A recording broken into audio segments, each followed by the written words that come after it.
Kani may butaw sa ilalo mo gani. Pare ba daw yung bangko nimo? Ayan oh, yung mga gamit namin oh. So, kulang pa to. Alright, so mga kajong, so magandang gabi po sa inyo lahat dyan. Ngayon ay mag-impake na kami sa mga gamit kasi bukas ng madaling araw ay magpunta na kami ng region. Kasi natapos ang aming GLC, Junior Leadership Course for 4 months and something 4 months. So, basta 720 hours yung complete namin. Right, so ngayon ay mag-impake kami ng mga gamit namin. So, ito na yung bar kami, wala ng mga tao. Kasi ito yung Police Manila. Busing natin yung busing. Tapos yung busing namin ha. Yan o. Bus! Yan, yung busing namin o. Kimada. Komando to, komando. Komando kurol. Alright. So, yung gamit namin mga kadyong. Naka-impake yung gamit namin. Ayan. Alright. So, may miss kami mga kadyong. Ako pala may miss ko dito. Yung bangs ko. 12 years ago. Ayan, 12 years ago, dito din ako nakahiga at same room pa rin. Right, di ba? Ayos na ayos. So, na, okay na dito. Kasi ko lang kabalili. Nag-vlog ko, nag-vlog.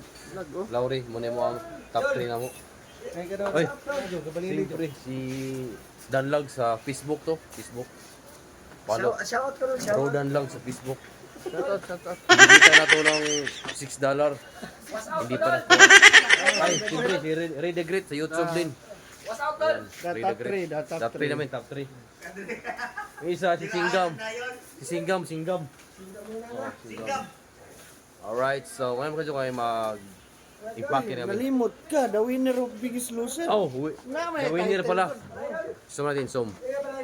Ayan o. The winner ng The Biggest Loser. Biruin nyo mga kajong, 19 kilos ang nabawas niya. 19 kilos sa loob ng 4 na bulan. Alright, so impake muna kami ng gamit ha. Babus.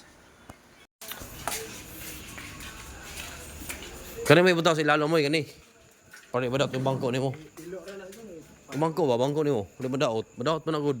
Wala man na mo, Aman. patong man, nasibo naman kadisa. Aman. Kasalugra. Oo. Ay. Ayan o, yung mga gamit namin o. So, kulang pa to. Ayan, so dami mga gamit namin o. Sa akin yung gamit ka amoy. Yung may-ari na sasakyan ka Lauri. Okay na. So, ito yung sasakyan namin, yung minivan. Ayan. Ayan. So, bukas magpunta kami ng region. Doon muna kami mag-report. Hintay ng bagong instruction. Alright, so for now mga kajong ay siguro ay ano siya? Alright, Lauri. Ako matagwa na para na igapbol ba? Hindi mo buling. Sige. Bugat di mo ah? Ha? So alright mga kajong. So bukas ng madaling araw mga magising kami mga alas 4 ng madaling araw.